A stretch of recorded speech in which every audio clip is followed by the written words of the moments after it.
The thumbs up. Nope.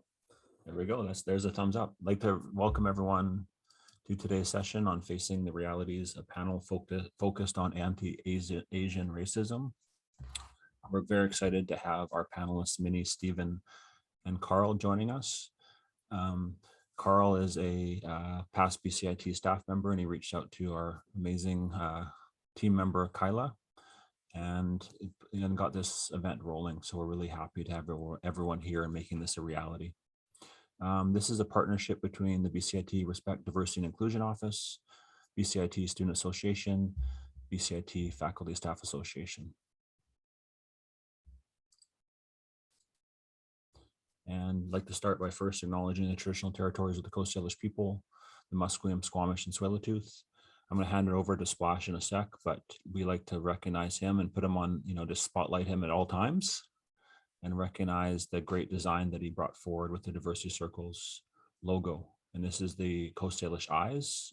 One depiction is looking at vision, the visioning of diversity and inclusion within the Faculty Staff Association, and looking at diversity circles as a collaboration in a space, a safe space, accountable space to provide voices in those that are advocating for equity, diversity, and inclusion. Today, we'd like to share this time in a positive way. Remember that this dialogue is to respect one another, curiosity, seek to understand. We have different identities and experiences, confidentiality, share the learnings, but not who said them. For the chat function, it will be open, but consider the moment, stay engaged with the presenters, post your question when there's a pause, choose respectful, inclusive language, and beware of the DC Code of Conduct. So it mentions it at the bottom of this page. I can just start there. Diversity Circles is aware of different feelings that may arise when discussing different identities and experiences. The RDI team and the Diversity Circles have developed a code of conduct for all of our sessions. The code of conduct is posted on the page for each, on our website for each of our events on the website. Due to the sensitive topics and stories shared during Diversity Circles sessions, participants may be triggered. Mental health and wellness supports are available for BCIT students through counseling and student development, and for staff and faculty through Homewood Health. If you have experienced discrimination or harassment while studying or working at BCIT, please contact the RDI office. As Zoom has a lot of us at home studying and working, please ensure you have prepared a support system for yourself in advance, in which you may have easy access to. This can be an elder, trusted mentor, family friend, and or counselor. Some of the resources that I mentioned, specific contacts. We still got Shireen on there. Shireen's moved on. So looking at Tanya and Wendy within the Respect, Diversity, and Inclusion Office, the BCIT Early Assist, the great resource through the Student Life Office, BCIT Counseling and Student Support, BCIT Human Resources, and of course the amazing work that the BCIT Safety, Security, and Emergency Management team is doing. And as I mentioned, we have Aaron Nelson Moody, our young splashing eagle, who's here to welcome us to the territory. Splash has meant so much to our team and has really mentored our team in such a good way, a positive way.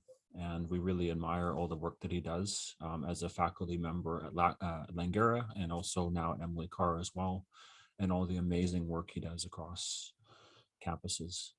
So Splash, we'll turn this slide off so that you can share for a sec.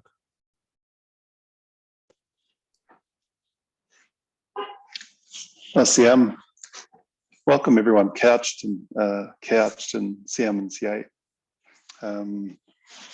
Couched is just our way of welcoming people here, and since time immemorial, we welcome people here from many nations. In fact, it's sort of codified in our culture that the more diversity we have at ceremony, the richer that we are. The more teachings people bring to our shores, the richer we are. And that's a really an integral part of our culture, and one that I've always been very proud of. We have such a diverse community today. And in our way just means that we're rich in different teachings. Sometimes people come to our shores and they'll share things with us that seems very familiar, and that's kind of reassuring. And sometimes people come to our shores and they share teachings that are completely different, and we find that fascinating. In our way, when we bring teachings to a gathering such as this, we say it's like bringing our favorite dish to a feast table. We put what we have to offer on the table, and people can take some if they like, and they can also leave it behind if they like.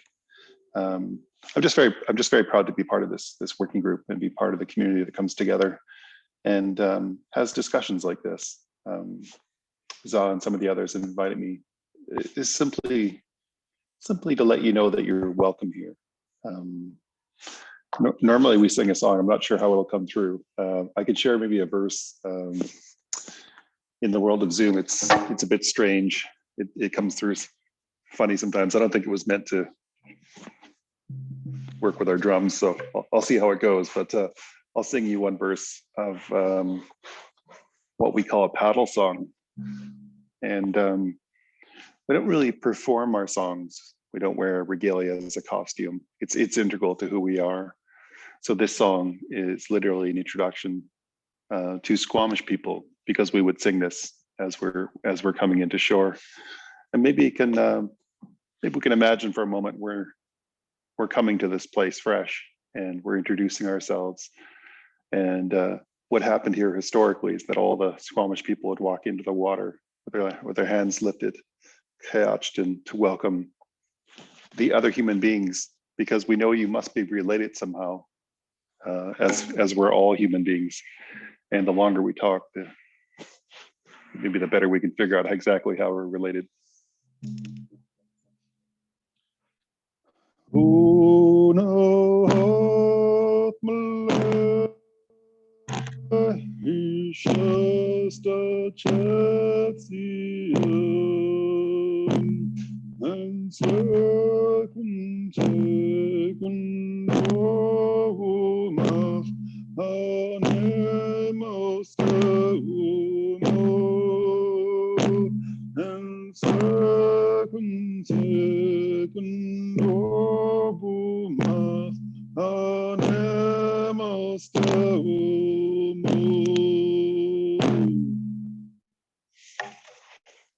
Okay, that sounded weird at my end. Hope it didn't sound too weird at your end. But yeah, I'm just honored to be here and to listen. My job here today is just to listen and to learn, and maybe just feel like I've got your back today. And I'm just looking forward to the discussion. So thank you for the invitation to be here. We'll see.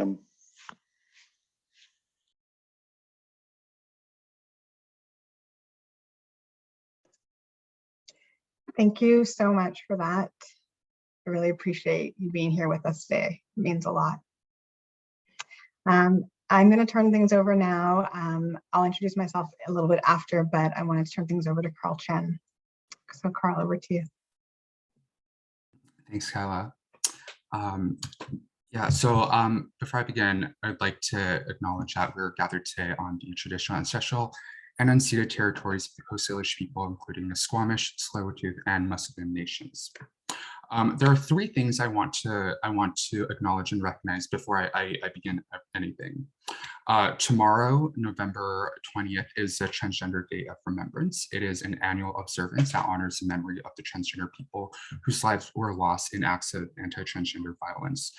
Just last week, Forbes had named 2021 as the deadliest year for gender diverse people. Intersectionality is such an integral part of any conversations at diversity circles. We can't advocate for a certain group of people, but not for those with intersecting identities within the community. The second thing I want to acknowledge is the publicly funded RCMP siege on land defenders in unceded Wet'suwet'en territory yesterday during a state of emergency due to a climate crisis. Extremely ironic.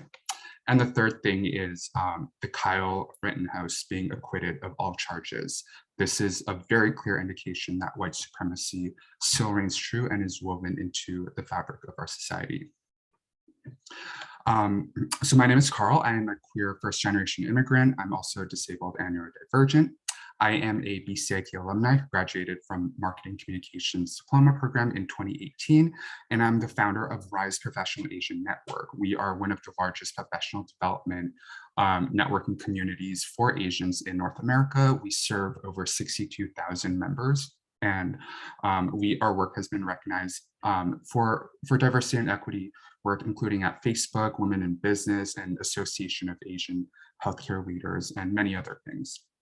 So today we are here to talk about East Asian violence, specifically stemming from COVID.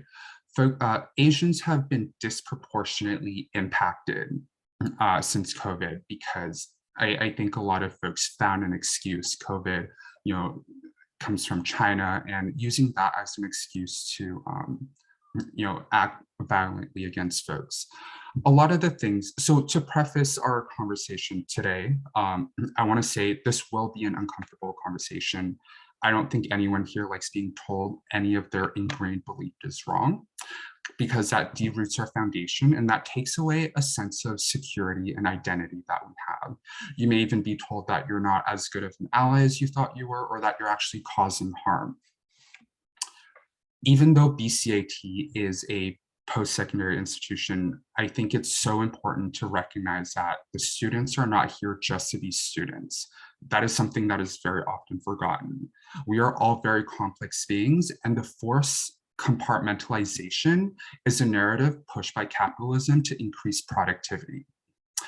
We don't even get told to not bring our personal lives and issues into work or school anymore. That's something we tell ourselves now because it's so instilled in us. But I think that's something that is so incredibly toxic. And I think as a society, we need to unlearn that. Today, we're here to talk about relationships, your relationship to students, to instructors, to colleagues, your friends at BCIT. And if there's one thing in life that doesn't require productivity, it's relationships. I'm super honored to be invited to speak here today. Thank you so much to the Diversity Circles team, and especially to Kyla for moderating today.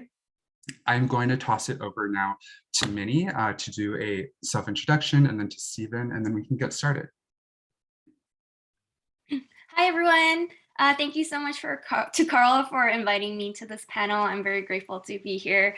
Also, thank you so much for everyone for taking the time out of their day to come and listen and to learn or unlearn. My name is Minnie. I go by she, they pronouns. I'm a Han queer Chinese settler on the unceded Coast Salish territories of the Musqueam, the Squamish, and the Tsleil-Waututh nations. I work at Yarrow, and I'll be talking about what we do today. So we're a grassroots nonprofit organization that supports youth and low-income immigrant seniors in Chinatown and the downtown East Side. So our organization, we build power through intergenerational relationship building. We want youth or folks who are not seniors to create these meaningful relationships with their seniors, and also to experience their cultures together and to create community.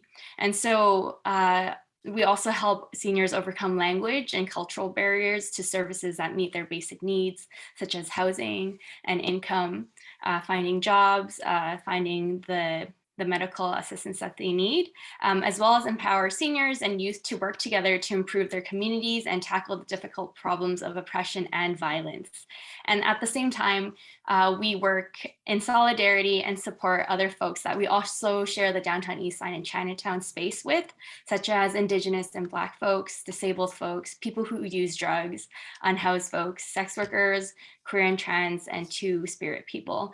And I also want to acknowledge that today is a very, very heavy day, especially with the verdict from what happened from the Black Lives Matter protests, as well as what's happening up in the Wet'suwet'en territories, where all the land defenders and the water defenders are being prosecuted and systemically abused by police as well as the government, and to acknowledge that all of our oppressions are intertwined, and anti-Asian racism is not itself separate, and that for us to all be liberated, we also have to support Black and Indigenous folks, especially the most marginalized community members and communities in where we live and the people that we take care of and befriend.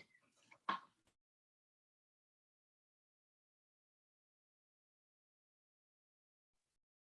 guess it's my turn to introduce myself. I'm so grateful for today's session. Thank you, Carl, for inviting me today. For me, I'm a lawyer by day. I call myself a social advocate by night, but sometimes it's intertwined. But I'm so excited for today's presentation, excited to talk on this panel. A little bit about myself. I was born in Vancouver. I grew up my mom is Chinese, my dad is Vietnamese, and very much this land is kind of where I grew up. Outside of law, I'm part of different various community groups, including the Federation of Asian Canadian Lawyers, the Vietnamese Professionals Association, and also most recently, I started something called the Fixed Police Reporting Movement. And some of you may have seen this in the media, but back in April, I faced my own incident, my own racist incident. I'm happy to talk a bit more about that later on. And it really opened my eyes on the barriers to justice, the barriers to reporting hate crimes, and the barriers that the most vulnerable face on a day-to-day basis. So I just want to express my gratitude for the stage, my gratitude for all of you for joining us today and having me today at today's session. So with that, turn it over to you, Kyla. Thank you so much. Thank you to Carl and Minnie and Stephen. For those of you who don't know me, my name is Kyla. My pronouns are she, her, and I live and raise my child on the unceded and stolen lands of the Musqueam, Squamish, and Tsleil-Waututh nations. I'm a member of the Diversity Circles steering group, and you can see many of the other folks here. So even if they're not speaking, just know that they're supporting this event in some ways, as are the folks who are doing ASL interpretation, who are here as a support as well. I am playing a different role today than I usually do. Usually I've just got my fingers quickly on the mute button for folks, and I'm doing the tech host. I want to thank Wendy and Trina and Shannon and Zaw for watching that bit for us today. But today I'm going to play the role of posing some questions to Carl and Minnie and Stephen to help guide the conversation and support them to share their stories. Depending on how time goes, we will have an opportunity for you to ask your questions.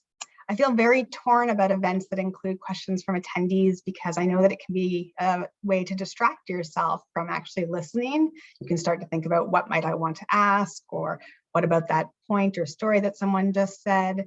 So I will invite you as much as possible to focus your attention on Minnie and Carl and Stephen. When we get to that point where you open it to questions, you can put them in the chat. Shannon's going to be moderating for the questions. So if you can send them directly to Shannon if you want, or put them in the general chat, that's up to you. And I'll just invite you to consider what you've heard so far already from the three speakers as they introduce themselves and the stories they share in terms of respecting what their knowledge has been and their wisdom and their stories and their truths when you frame a question for one of them or for all of them. So I'm going to get us started with a question for all of you, and anyone can jump in first if you want. If there's a little bit of silence, I'll maybe pick one of you to go. But when we talked about what to call this event, we came up with the title Facing the Realities.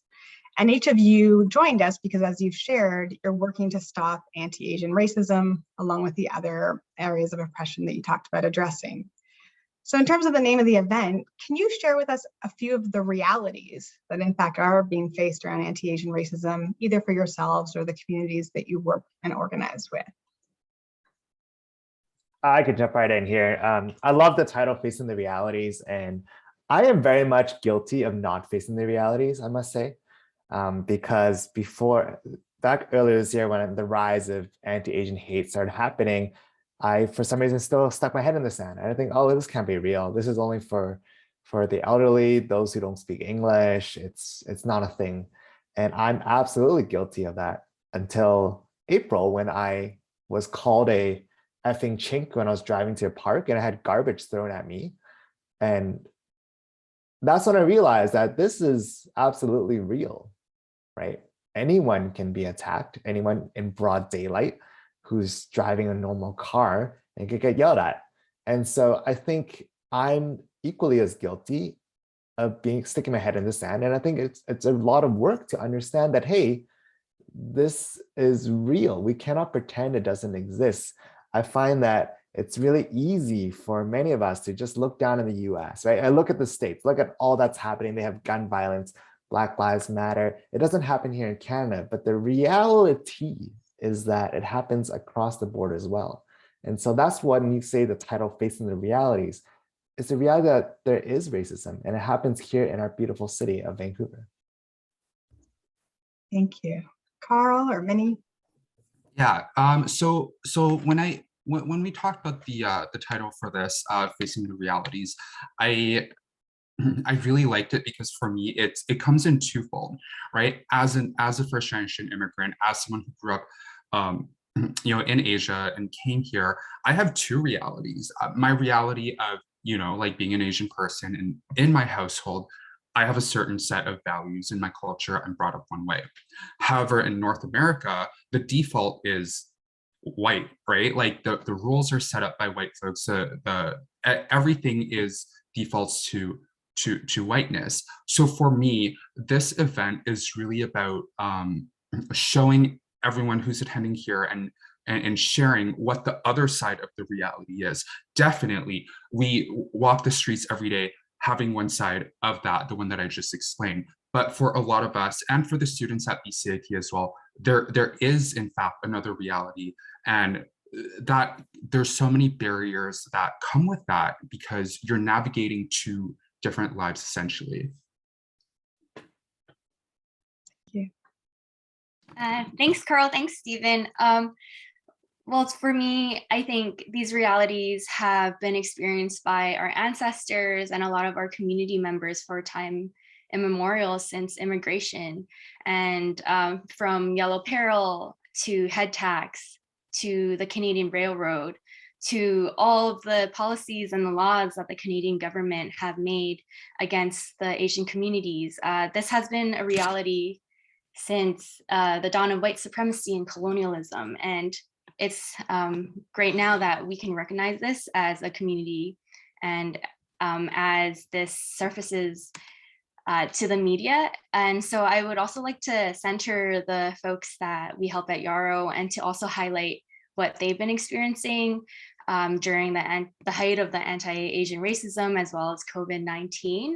And so we're located in an area with about 2,000 Chinese seniors, and many of them live in downtown East Side and Chinatown, where they're able to attend workshops, activities, have friends, as well as meet their basic needs. And a lot of these seniors come from different parts of the Vancouver as well to meet their needs.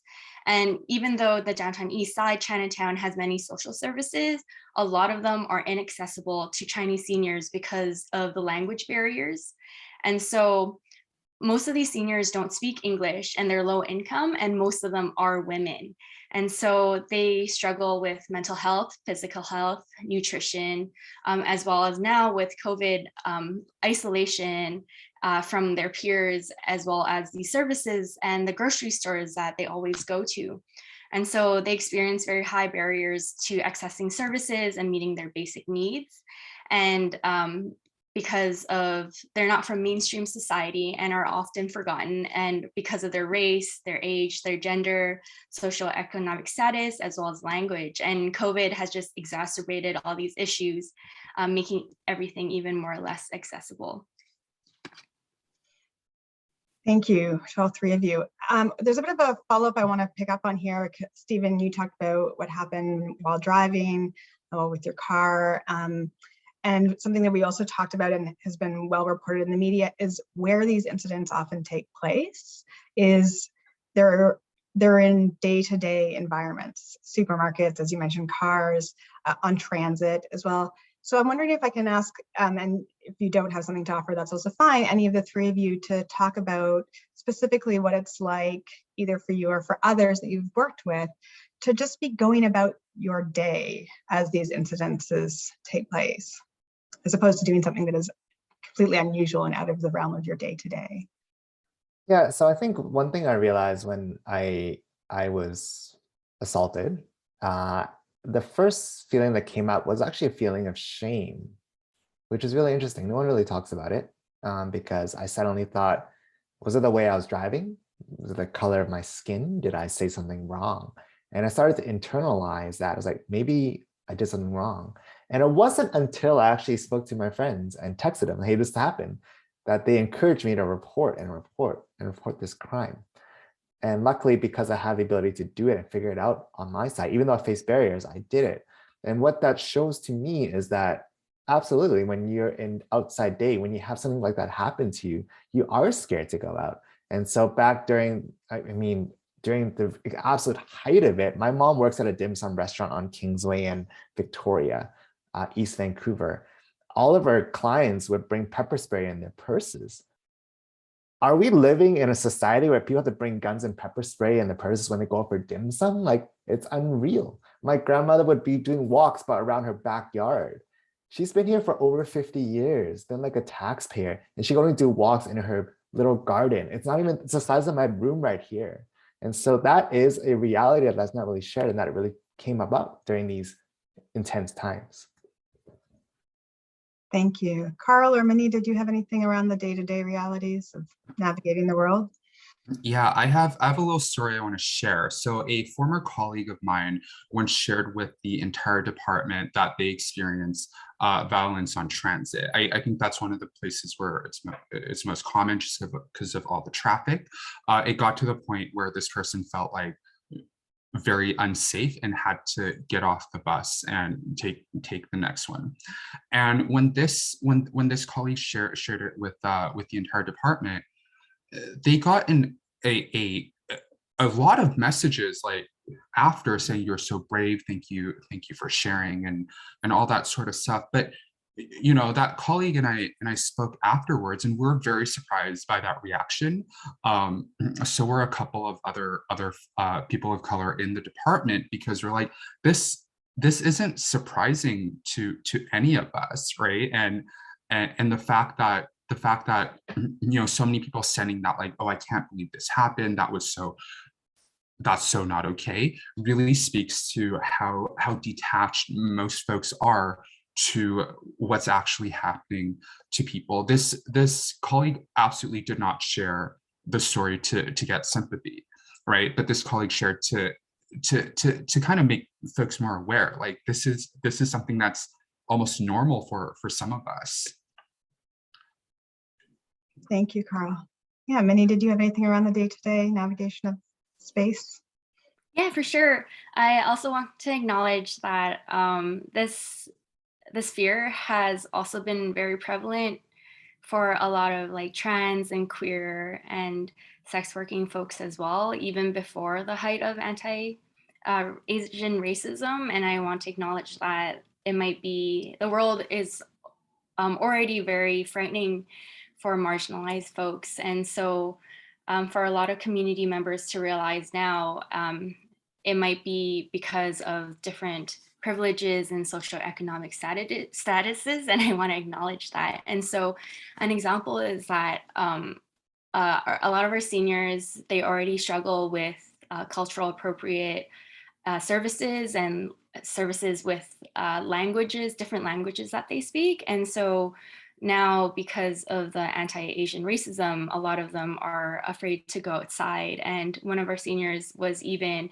assaulted by a person right outside the Women's Center. And so this really shows that for a lot of marginalized folks, it makes things a lot worse for them, because now she's afraid to go to the Women's Center, and that is a place where she's able to get services and help and translation help, as well as the most important thing, which is socialization and making friends, which really impacts the mental health of our seniors, because they're unable to see their friends or talk or you know, just be themselves. And so yeah, thank you. Thank you. And Minnie, I'm going to stay with you for a minute, because we're going to move into sort of the next set of questions. And BCIT, one of the biggest areas of programs, big enough anyway that there's a brand new building being built just at Willingdon and Canada Way, is in the healthcare sector. And so I know that Yarrow does a lot of work supporting folks to intersect with the healthcare sector.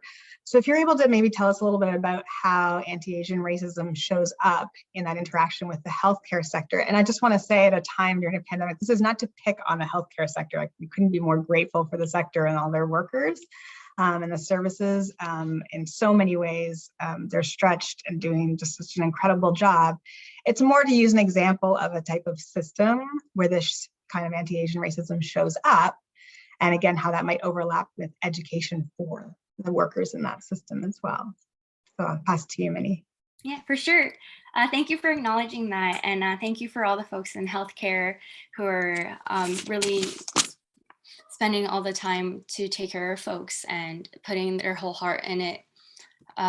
But yeah, for Yarrow, we honestly, the reason why Yarrow was started was to go with seniors to their medical medical appointments and be translators for them. And so since Yarrow has become a nonprofit organization, thanks to grassroots donations and funding, we have a medical accompaniment program now with trained volunteers that accompany low-income, non-English speaking seniors to their appointments. And so, as Kyla said about the systemic issues, especially when it comes to anti-Asian racism, a lot of healthcare practitioners or these institutions are not culturally appropriate for any non-white people, especially seniors.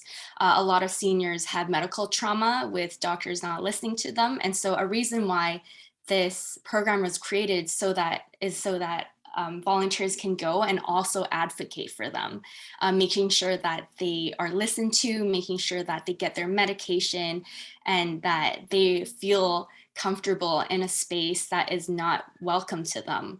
And so a second thing is because of COVID-19 and the area that they live in, which is the downtown Eastside Chinatown, which is an area that society sees undesirable, where it's impoverished and ignored.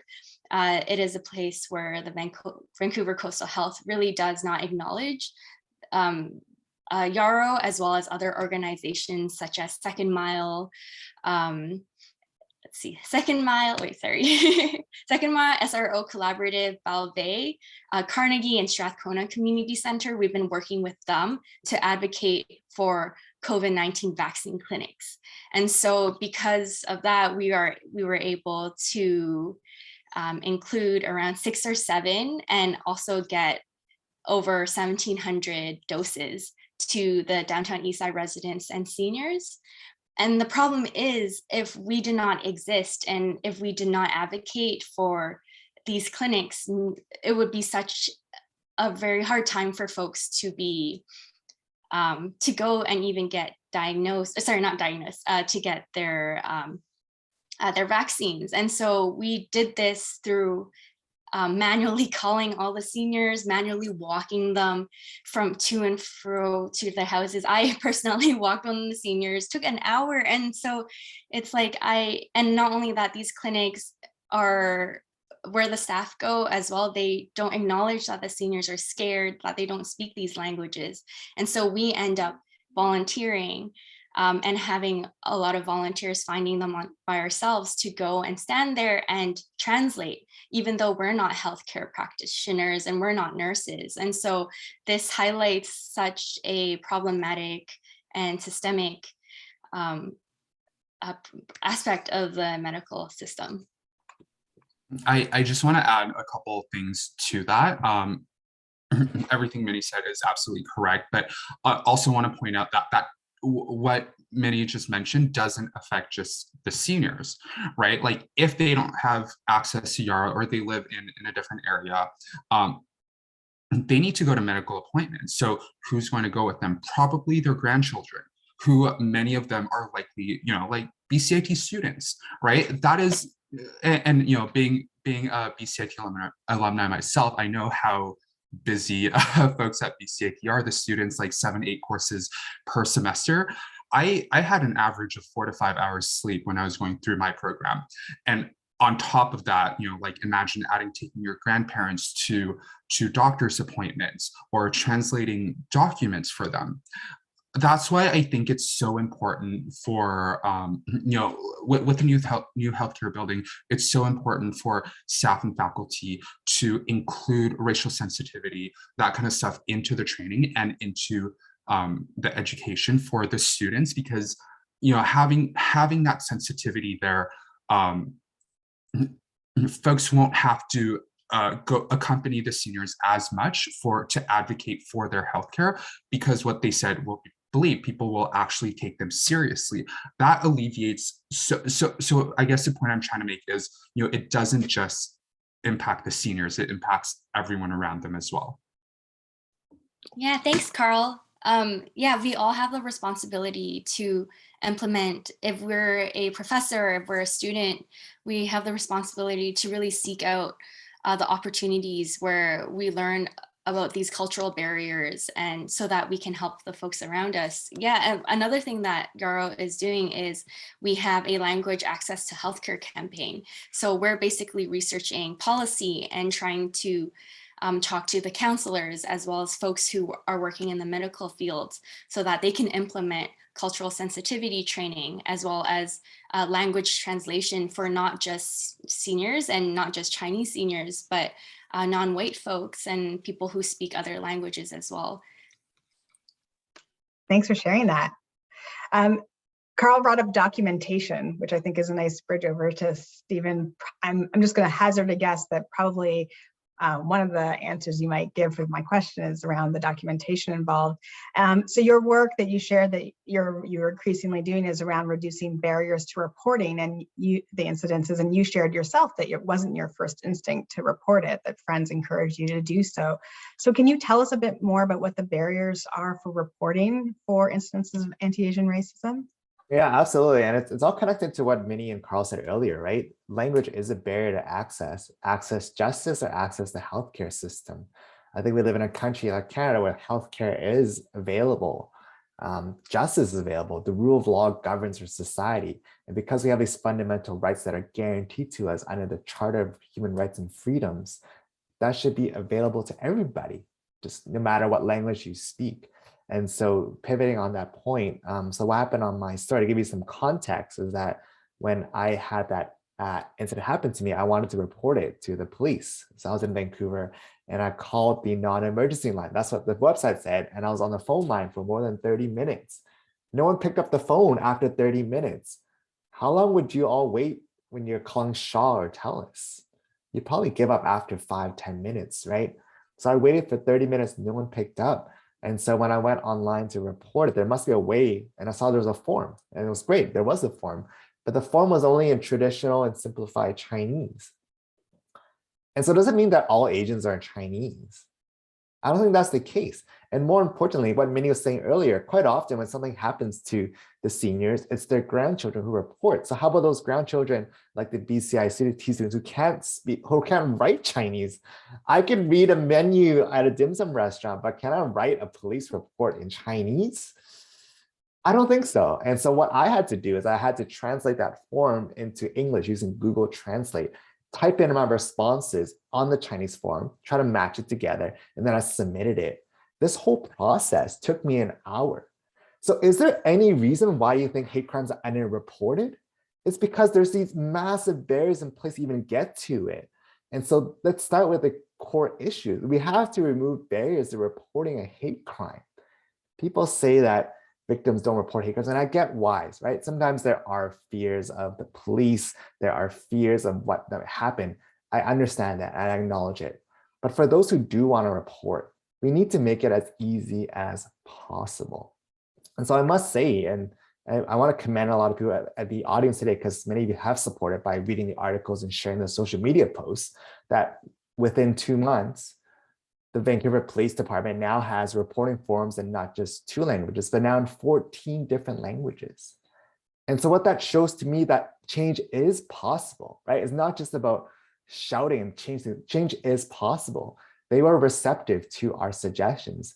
And so now in Vancouver, if you have a hate crime, you can now report it in Arabic and French and Spanish and Tagalog and Japanese, all these languages. This is great, right, Stephen? You're like, hey, victory, I'm done. But that's not the case, because, you know, when you cross the border from Vancouver into Boundary to Burnaby or down into Richmond, you're faced with the same problem. In Burnaby, the non-emergency line is only open from Monday to Friday, 8 a.m. to 8 p.m.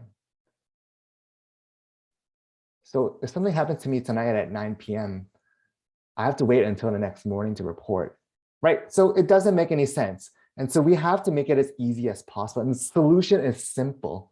It's very simple. We need to make a way to report it online. And we already have the infrastructure in place. There's something called Crime Stoppers. We could report crimes on Crime Stoppers. That's already available all across BC. Now we're gonna make something similar for hate crimes in BC. And this is something we're pushing, advocating on. It's not that hard to make a website change. And so, really the first step, just to sum it up, we have to make it easy to access justice. Right now, there's over 1.3 million visible minorities in BC. That's 30% of people. That's a lot of people. And they can only report a hate crime by calling a phone line. And sometimes the phone line is not even available. So those are the barriers. And Vancouver is now one of 3 cities across Canada. Ottawa, Montreal, and Vancouver now allow online reporting of hate crimes, but all other cities don't, right? And so that's why we need to push, right? It pushes. I want to raise that wall of sound by speaking at events like this. If you have connections to the RCMP, please spread the message.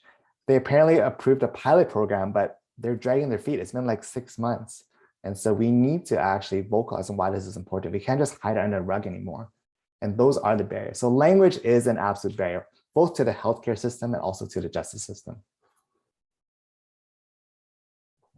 Thank you so much for sharing that. And I want to segue over, Carl, I want to talk to you. I mean, you've got this RISE professional Asian network, and so it's focused on work and professional environments. And I'm curious in terms of, and you can obviously add more to this as well, to this question, but Stephen talked about reporting barriers. Well, reporting isn't just occurring in the legal field as well. People need to report what happens to them in places like schools and workplaces as well. So if you can talk a bit about what are some of the ways that this shows up in workplaces and what some of the barriers might be at work. Absolutely. I want to start with a quote. Authority should derive from consent of the governed, not from threat of force. Okay, again, authority should derive from consent of governed, not from threat of force. I'm gonna let y'all sit with that for a little bit, and then I'll tell you who said that later. But part of that is, often we think about, threat of force, like as in physical violence, right? Like any sort of violence that we face. But violence doesn't have to be physical in the eyes of the law. And we have a lawyer here, he can confirm this or tell me it's not true, whatever.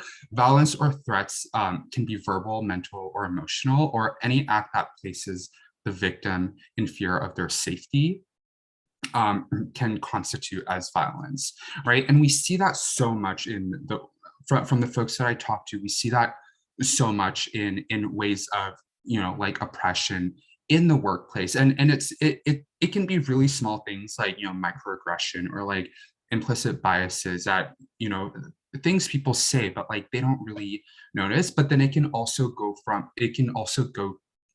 to threats through implications of, of their job security and their job safety. I'm sure a lot of folks here are familiar with the glass ceiling, a barrier that women face in the workplace, the glass ceiling. Another term is the bamboo ceiling. It's basically the same concept, but for Asian folks. But then when you start combining things, right, the glass bamboo ceiling for Asian women, or this one I just made up, the rainbow glass bamboo ceiling, right? So there are layers and layers and layers of this, and I think a lot of employers, and like I said in the beginning, there shouldn't be that compartmentalization of like work is work, personal life is personal life. Like, I've had folks from my community reach out to me and say that, when the Atlanta shooting happened, they could not go to work just because they were so devastated. They were and there were comments being made like, oh, like that didn't happen to you or your family members. Like, why are you so concerned about it? Things like that. That in itself is a form of violence, right? Because you're making that person feel undervalued, which in turn threatens their job security and how they feel and how they perform in so many different ways. So again, the quote is, authority should derive from consent of the governed and not through threat of force.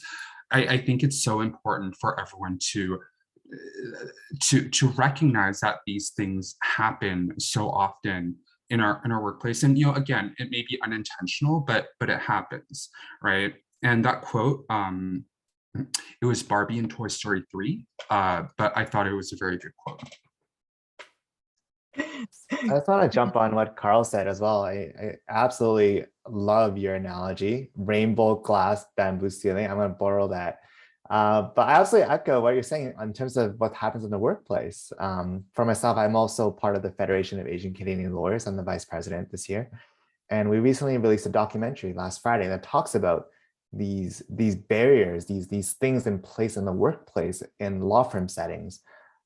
And after the documentary came out, so many stories were shared. Something as simple as confusing someone's name for someone else's name. This is not uncommon. For me, quite a lot of work events involve alcohol, right? And those who are Asian, some might not digest alcohol that well, right? My face turns red. And so, for so many years, we've had to downplay this. We've had to laugh it off. I know a lot of friends who have to take like Peptid AC just to minimize the Asian glow. Who has to take a pill to go to an event, a work event? And so this is a really clear example of these things in place that are unaware. It might not be intentional, but we're just bringing it to light that we need to make events more inclusive. And finally, another thing that happens in the workplace is that, when you are trying to adapt and fit in, there's these things like going to golf tournaments. Like my parents were broke. They didn't afford golf lessons. And so when I was invited to my first law firm golf tournament, I had to take private lessons like last minute, $100 an hour just to learn golf, not to embarrass myself. And so it just shows that there is this bamboo ceiling and we got to figure out how to navigate through it.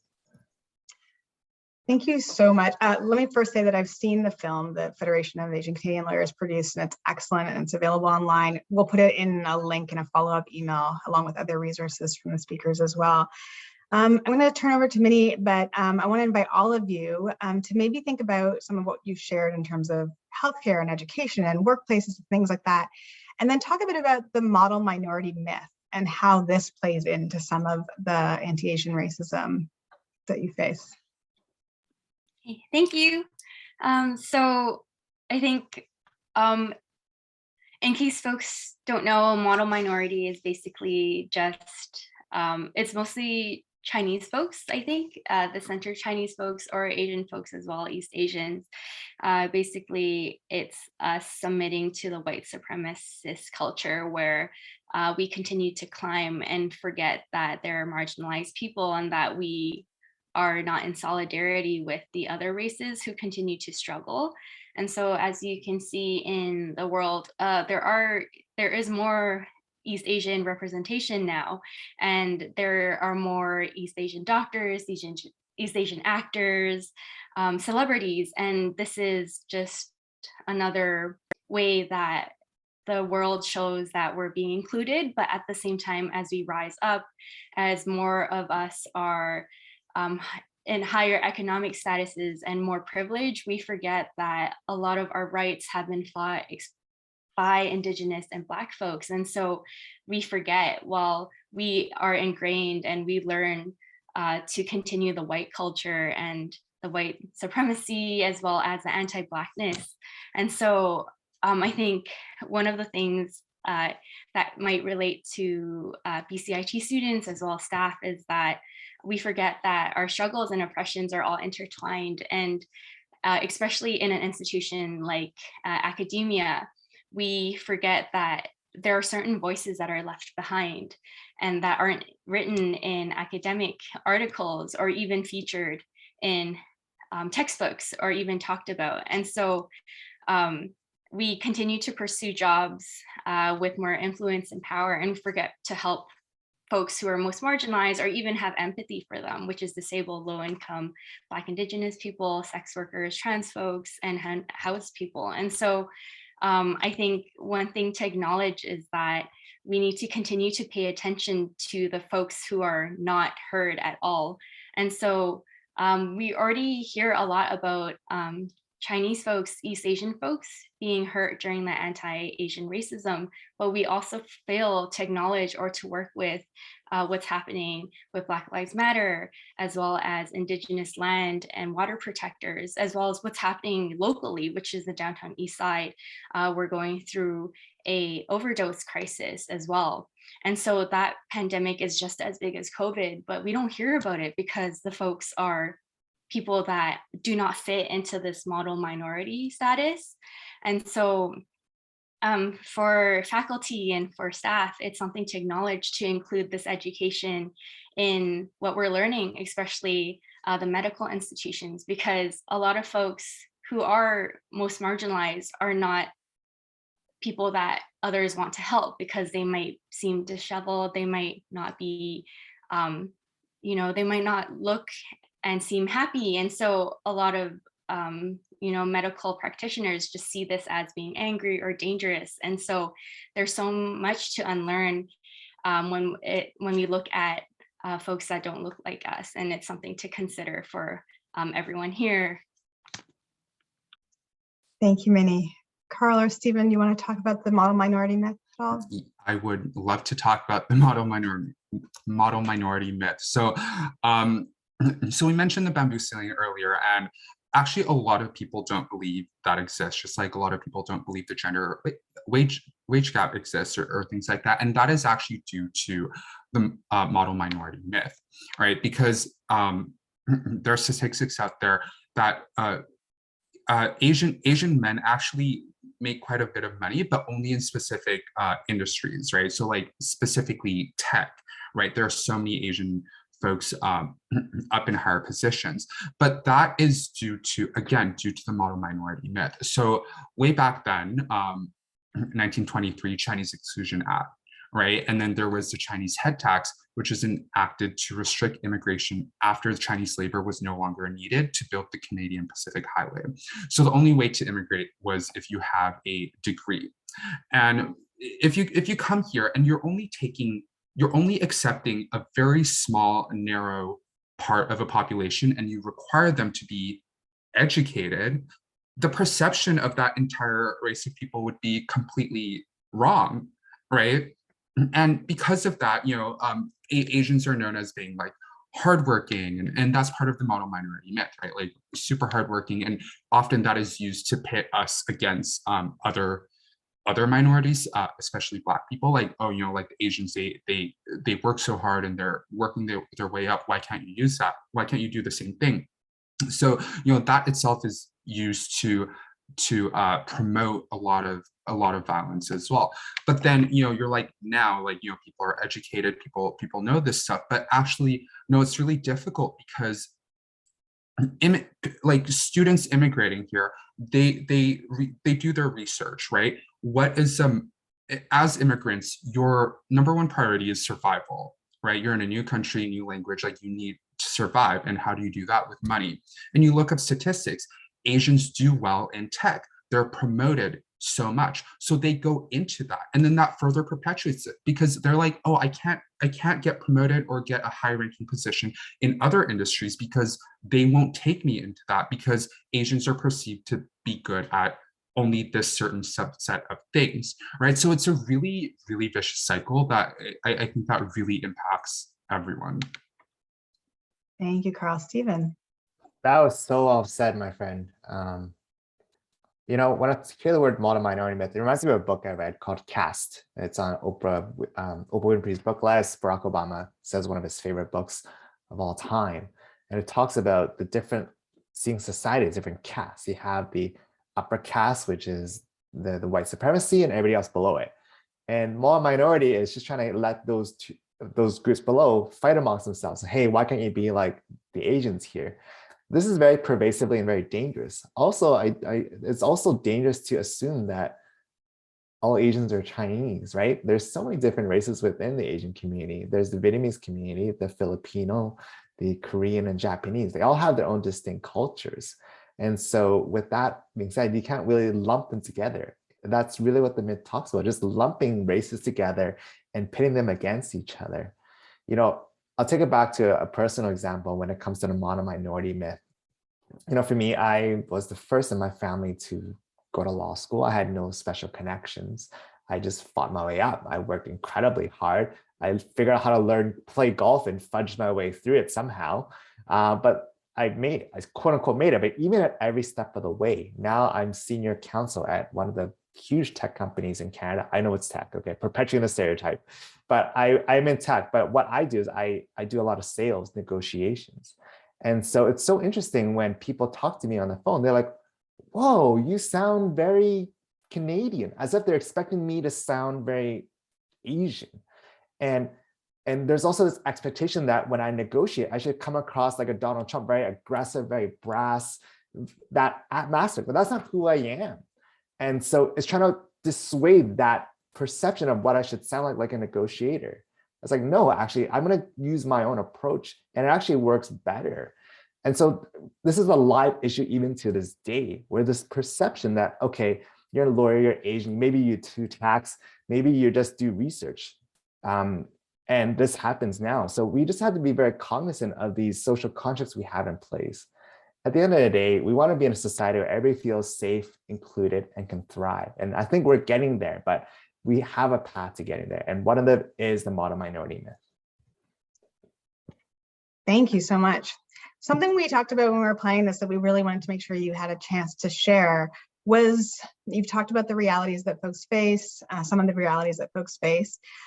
What about some stories or examples and ways that you see, and Minnie, you gave some concrete examples about some medical accompaniment and things that Euro's doing, but if you can share some other stories around how you're seeing communities come together and step in and provide solutions where maybe systems are creating the gaps that we talked about already. So what are some of the ways where you see communities stepping in? So I can give an example from Yarrow, and I can also give an example of folks in the community. And so for Yarrow, we started our COVID-19 senior support programming, and two of the programs is our grocery delivery program called Chinatown Cares. And so that started off with just delivering groceries to seniors every Monday. And so we package local culturally appropriate goods, and then we have drivers send them out to seniors. And so this program connects with our other program, which is a phone call check-in program, which we have a bunch of volunteers, like 30, 50 call their seniors, check in once or twice a week and just talk to them to keep them company during COVID, and also to take their grocery orders. And so we didn't really realize how big of an impact these programs were until maybe months later, where we were like, oh, this is a way to actually keep up with what's happening with our seniors, because sometimes when we call, they're not home. And then we find out that they've been in the hospital, or a volunteer visits and a senior is having a mental crisis or needs to see a doctor. And so we wouldn't know this in a daily crisis during COVID. I mean, so not daily crisis, a daily basis because of COVID, but because of this program that was made during COVID, we developed a way to really keep up with our neighbors and to check in with folks. And so we end up also knowing that things that we can help our seniors with. So for example, a volunteer would not be able to get up to our senior because the elevator is broken. And so to regular folks, they can take the stairs, or they can just complain to their apartment building and the elevator might be fixed. But for certain seniors, if an elevator is out for a week or 2 weeks, it can be a death threat, or it can result in death, which has happened in the past where seniors did pass away because of this lack of access. And so we did not know that this program would really keep our communities safe, whereas like certain organizations or like police are unable to, because they truly don't know their residents, unlike our volunteers who call them very, very consistently and really have formed a bond with them. And so that's one of the examples of really creating these programs to in place of the systems that aren't present. And I think a second thing is mutual aid. And so for folks who don't know, mutual aid is just basically donating to each other. And it's not really a charity, anything based on charity. It's more like community care. And so a mutual aid gives people a right to determine how they have their needs met, and also in a dignified way when the government fails to help. And so usually mutual aid is, a lot of people donate during disasters, but or disasters or big events that happen. But for us, a lot of downtown Eastside organizations, grassroots organizations, and even local folks who just want to help, it's all raised through local money. And so these are one of the examples that have arisen during COVID, where a lot of like mostly queer trans youth create these little donation or GoFundMes to support people in the area. And also folks that create like their own kitchens at home to, you know, offer services to unhoused people and to people who use drugs, and to provide them with like the food and the PPE and the clothes that they need. And so this is like another reason why I really do love working with Yarrow and the downtown Eastside and Chinatown, is that the community is finding ways to help each other without the help of the government or the police, and able to really keep each other safe and connected. And also during hard times where COVID and also the rise of police violence in the downtown Eastside is very prevalent and a real issue. Thank you. Carl or Stephen, thoughts about how the communities are showing their resistance? I have so many things I want to say. Yeah, so everything Minnie said is absolutely correct. But I also want to point out, and I said this last time at another Diversity Circles event, is that people tend to go to the latter that Minnie mentioned of mutual aid, GoFundMe, or whatever. Whereas I personally think that some of that focus should be shifted to preventative measures. And what I mean by that is that so often people rather just donate because they see a direct impact. GoFundMe, someone lost their house, someone got beat up in the street, medical bills. I give you money, you get that rush of like dopamine or whatever, and then you're like, oh, I did something good, I'm a good person. Whereas if you do something to help, you know, like a preventative thing, as in like, you know, help run errands or get groceries or whatnot, you know, you don't know that you saved a life today, but you very well may have, right? But because people look for that gratification of knowing that they made a direct impact, and it's easier to see that donating to people who have already been impacted, that's why a lot more violence continues to happen, at least in my opinion. Examples of folks stepping up, I have two. I have one where they did a very poor job of it, and one where they did a great job of it. And I think this is what I mentioned in the beginning, that you might not be the ally that you think you are, or you're not, and you know, like, be okay with that, because we all make mistakes. So quite a few months ago, I actually attended, I don't know how many people here attended, but BCIT had a presentation where some folks from TransLink came in and talked about like COVID safety and, you know, physical safety with the rise of racial violence. And something, and there was that guy, I can't remember what he's like, some police security guy for TransLink. And something he said was, they have flyers printed with safety information in different languages, which is great. And they stand at the SkyTrain. And he said what he does is he sees someone come by, and then he would wave one of the flyers at them in a language that he thinks that they speak, wave it at them, and then if they smile, he would know that he gave them the right language. Good intention, I think we can all agree with that, right? Great intention. But we're not some sort of carnival game for you to play. Like, I don't go to Nordstrom and like see a bunch of white folks pass by, like, here's a French flyer, like, are you gonna smile? Here's a German flyer. Like, you know, that's completely ridiculous, right? And the assumption that Asians can't speak, like, it's wild to me. And then someone else asked a question afterwards, you know, is there like racial violence specific training? and they couldn't answer that.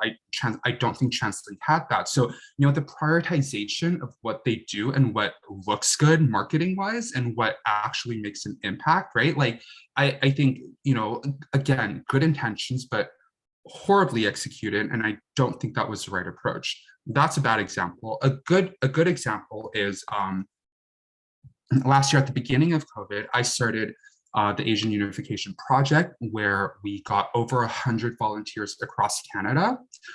We created a Google form in, I think, 8 or 9 different languages for folks to fill out. So these are specifically to connect volunteers, very similar to what Yarrow does, connect volunteers to elderly, immunocompromised, or disabled folks who can't run errands as much as like other able-bodied or younger folks or that sort of stuff. And I had so many volunteers. I know a lot of them are still keeping in contact because, immunocompromised folks, they still, are very susceptible to COVID and all that sort of thing. And it's amazing to see how many people actually go out there and are willing to volunteer their time and their efforts. We did that because, some like Vietnamese, like elderly folks, like they can only speak Vietnamese. So we connected them through language, but I also saw a huge influx of folks who did not speak any Asian languages, but they're like, I don't care, I just want to help. So they helped me with like organizing, they helped me with, like just delivery, like just drop by the door where they didn't have to interact with the folks that they were delivering to. There are a lot of folks out there who are doing these amazing things. Thank you. Stephen? Absolutely. I could think of 2 examples. The first one, the quick tangible one, is that when I discovered that there's only forums in Chinese, I put out a social media post because I thought, should I wait for the Vancouver police to translate these forums, or should I just get it done myself? And so I just did a crowdsourced campaign, put a message out there. Whoever wants to help, we need these forms translated. And within 2 days, we had it translated in 15 languages. And so all the forms are translated. I sent it to a graphic designer who copied the exact formatting of the Vancouver Police form. And I literally emailed it, hand in paper, use these forms. We did all the work for the police. So they had no excuse not to upload them. And so that was one quick example of having forms translated. Because the last thing I wanted to face was them saying, well, we got to retain translators, we got to pay $1,000, etc. We did it for free, and we did it in like 2 days, 15 languages. So that's one example of the community coming together.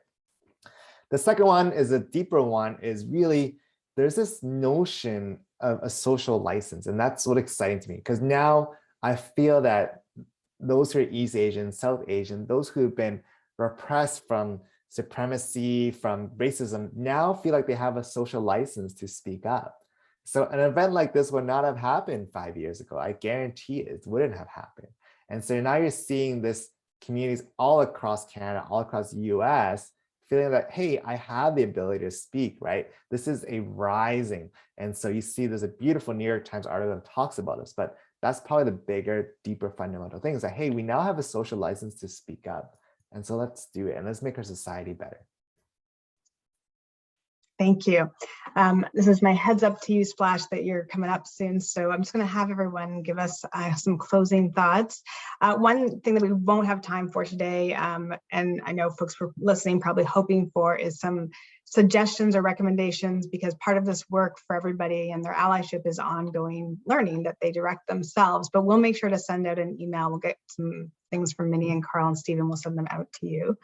So just before we turn it over to Splash to wrap us up, we also talked when we were planning for this about that feeling after you're off a panel, you close the Zoom link or go home and you're like, oh, I wish I'd said that one more thing. So we're gonna try and do this thing where we're gonna all be silent, everybody, for about 30 seconds. We're gonna let our panelists have 30 seconds of just quiet to think about one more thing they'd like to share with you.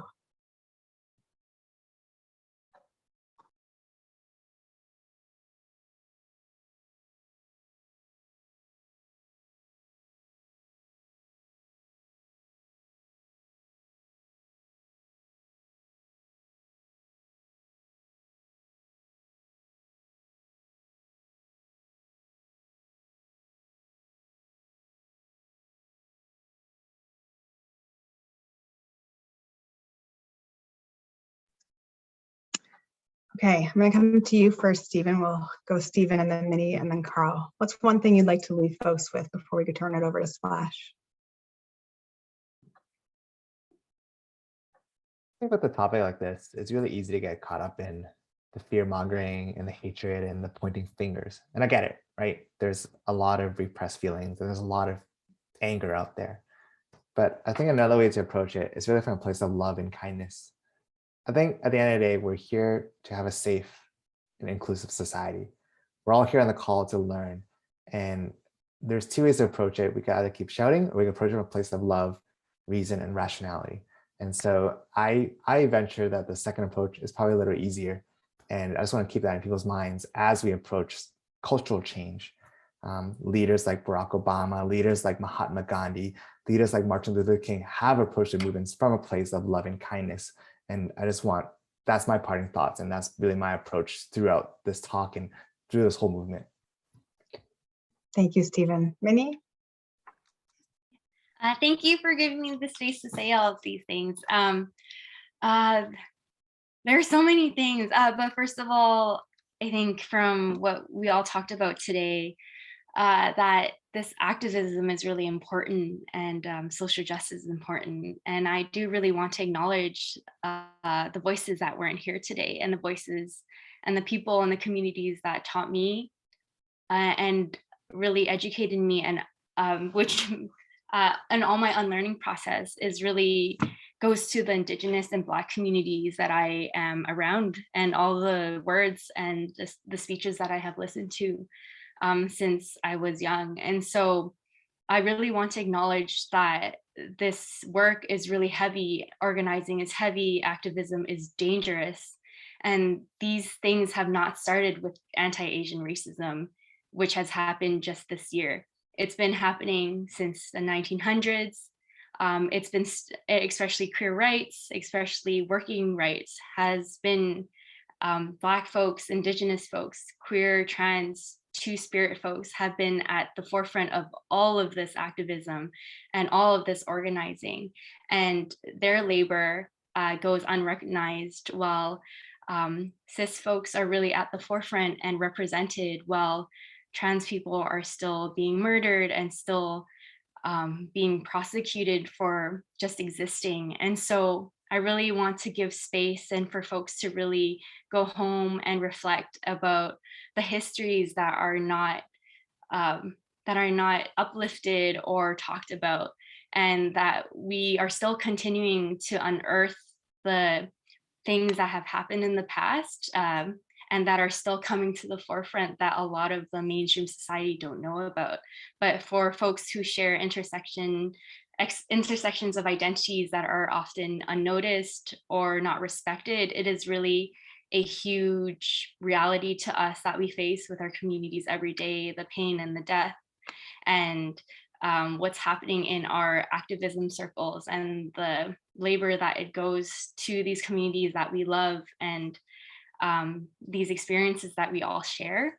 And so if folks are inspired to start all of this today, I really do commend you for that, because this is really hard, grueling work. It's not something to really show off about or to really think that it's to build ego around, because it's really humbling. It's very close to death, and it's very close to loved ones in pain, and also community members that you love go through these, and it's a reality for other folks. And so I hope that people take today to really think about it and then learn, and also pay attention to the issues that are happening with Indigenous land defenders in the Wet'suwet'en territories, what's happening with the floods as well in BC, and how it's affecting us all, and especially acknowledging that we're all settlers on stolen land, and what we can do to help Indigenous folks that we share our communities with, and what we can continue to do to help. And so thank you so much. Pass it on to Carl. Thank you, Carl. I think everyone sitting here, I think all of us should take a moment and acknowledge that every single one of us here have certain privileges, right? Like all of us have access to internet. I'm assuming everyone here has a job or has access to education, you know, and there are so many more privileges that all of us have. I think what I want to leave folks with is what are you going to do with that? How will you use that to create change? And you know, if you don't think it's your job to, why not, right? Really go and examine that. A lot of the things that we're talking about here is super emotionally charged, and emotions come up. And if your first thought was to defend against what and any of the three of us are saying today and make excuses, I think take a moment and don't give into that knee-jerk reaction, and take a moment to think about why that is. What parts of your life have made you want to defend certain things, and what privileges do you have that give you that instinct, and what knowledge gaps that you may have. It's okay if you don't know something. It's okay if you were wrong about something. If you made the best decision you could with the amount of information you had at that time, and it turns out you were wrong, that's okay. The most important thing, I think, is for all of us to acknowledge that we can make mistakes, and we just have to do better from this point on. Thank you, Carl. And before I turn it to Splash, I was going to wrap us up with some words, and then Kristen is going to share a graphic recording on the screen. I want to say thank you, Stephen and Minnie and Carl, not only for being here and for sharing your words and your stories and experiences and knowledge, but for trusting me to ask questions of you and to help sort of like frame some of what you shared today. So thank you generally for being here for Diversity Circles, but thank you particularly for me for letting me play this role. I'm going to go to Splash now. Chin Kunman told me, Siam and CIA. I'm so grateful to have witnessed your discussion today, your clarity and your honesty and your strength. I really appreciate it, and I know it can take a toll. You know, digging deep and really understanding how you feel and being so expressive with it, you know, so open with, you know, a group of strangers essentially. So thank you for sharing so honestly today. I feel really inspired. I've noticed since the beginning of the pandemic, this sort of rise in racism, this rise in violence that I kept hearing my students talk about. And, you know, I gotta admit, I didn't really know what to do about it.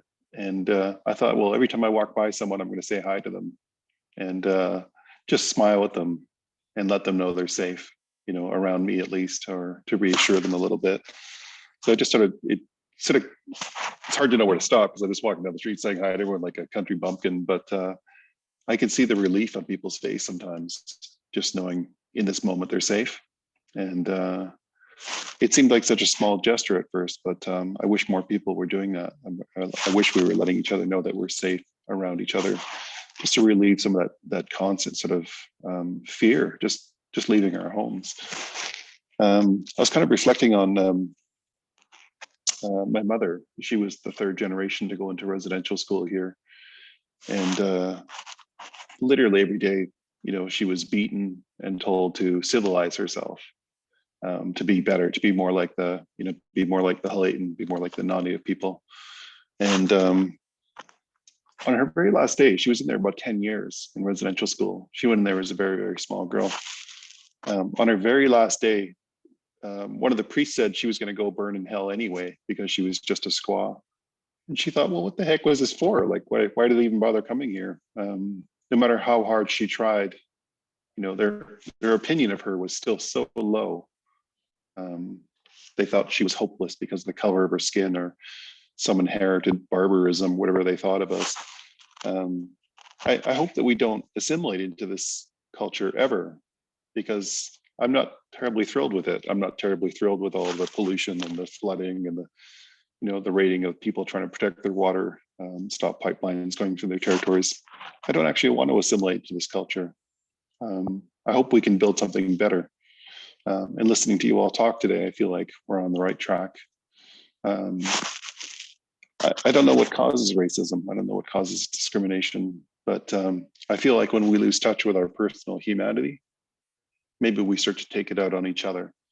So I feel inspired by your strength of humanity today, and I'll work harder because I feel like if I'm being friendly to people on the street and watching out for the people in my neighborhood, I think that'll spread, just like it seems to be in your work, your beautiful work. My mother actually eventually concluded after residential school, she said, just do the opposite of whatever they taught her, because they were super racist, they were super sexist, they had really backwards opinions about how everyone should be behaving. And she said, as long as we do exactly the opposite of what they said, we'll probably be okay. And it's actually turned out pretty well, to be inclusive, to be respectful, to walk with humility. And I think, Carl, you said it, to walk with love for each other. I think those are pretty good words. And yeah, I came to listen to you today and I feel inspired. So thank you. So thank you for that. And I'll sit with it for a while and try to think of what more I can do. Because I don't like the fact that you walk around feeling unsafe. Like you were saying, what do I do with the privileges that I carry? What do I do with the strengths that I carry? How can I act, as a better relative to you all? So I'll think about that and I'll take action. I'll find something I can take action with. So thank you for your inspiration today, and thank you for the organizers for creating this wonderful space, and for all the participants who I feel like I'm standing with today. I feel happy to be standing in this circle with you all. Sam. Thank you, Splash.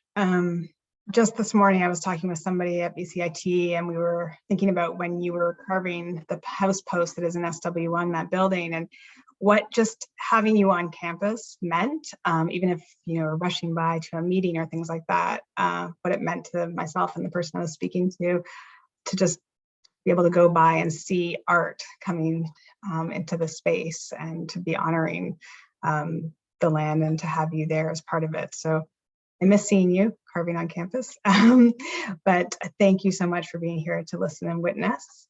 In another type of listening, Kristen is going to share their screen. So we'll just give Kristen a moment to get that going and see what he's been able to capture. So Kristen, I'll pass to you. Thank you. So many powerful speakers, thoughts, and ideas for us to reflect on today. The graphic recording I created today has a lot of words on it, because I just thought so many of these phrases are important things that I felt like we could all go back on and reflect on together. We started with some introductions, learning about the importance of relationships, also that tomorrow is Transgender Day of Remembrance, and really reflecting on how the oppressions can be intertwined for certain groups. We also heard a really great welcoming everyone here, and because of the diversity in this group and the different backgrounds and experiences that also were very rich in teachings. So I have that portion on the bottom of the drawing to really ground the work today as Squamish nations. In the middle of the illustration are some of the realities that we learned about today. That these experiences of racism, assaults, barriers of language, feeling shame when things are taken out on people are experienced here, and it's frightening. There's violence, examples we heard about on transit that aren't surprising, inappropriate cultural practices in health institutions that really keep people away, like we learned about some seniors and elders in Chinatown and those experiences. And then we heard a bit more about reducing barriers to reporting. Really helpful to learn about the needs for translation, the need for more online reporting tools, so it's not really challenging for someone to bring forward their experiences and know that someone's going to take action with them. And also that some of these experiences are also in the workplace. I created a very small little diagram there of the different types of glass, bamboo, and rainbow ceilings, just so we can remember how those might affect people that we work with and people that we know, as well as ourselves.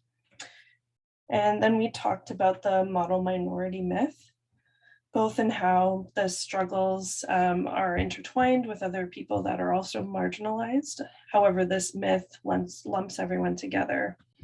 And we see some of these things happening, for instance, when students come to this place to go to school, they may go into tech because they would like to be paid an appropriate wage. And so that sort of is self-fulfilling in a way, the perceptions. And lastly, the last section I have here on the bottom right is about solutions. Some of this highlights the great work we heard about today, like Yarrow and some of your students and classmates assisting seniors and elders to go to medical appointments. Also the program we learned about grocery delivery and having check-in calls with Chinatown elders and seniors, and different programs in mutual aid. Even that great example of connecting people who are willing to help and do something right away instead of just donating on a Kickstarter campaign. And a few of the really, I guess, powerful closing remarks are sort of intertwined in a few places on this drawing, but we heard it's great to approach this with love, kindness, and reason, to walk with love, to recognize we all have certain privileges, and to reflect on how we can use those to create change. And also recognizing there's many people in different communities or different backgrounds, queer, trans, Indigenous, Black, Asian, teachers and activists who have really started this work. Okay, I'll leave it there. Thank you very much. Thank you so much for sharing. I love to see different ways in which we're capturing through the listening as well as through graphic representation. So thank you. That's it for me. I'm just going to pass it. I know we're sort of close to the end of time, but we're going to pass it to Shannon Kelly and we'll wrap up with Shannon. Thank you. Thanks, Kyla. Thanks, everyone. Thank you, Splash. Thank you to our panelists for the amazing sharing today. It was really humbling. And thank you to all the participants for being here, for sharing your time, for being in this respectful place for us and listening respectfully. It's truly appreciated.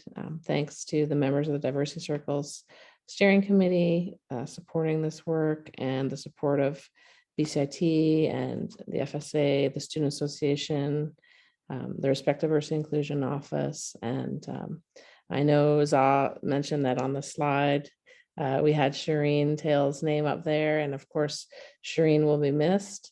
We're very happy that the interim associate director, Katie Cobbin, is there, along with the RDI team, Tanya and Wendy, and a new member of the team, Leah Gobin. So really great to be in a community that is supporting this work and supporting each other.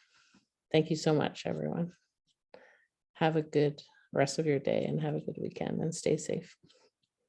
Thank you. Thank you all. You're welcome to put messages in the chat as you leave or something. We are going to invite you to leave the Zoom room. The panelists will be debriefing on their own. So thank you so much.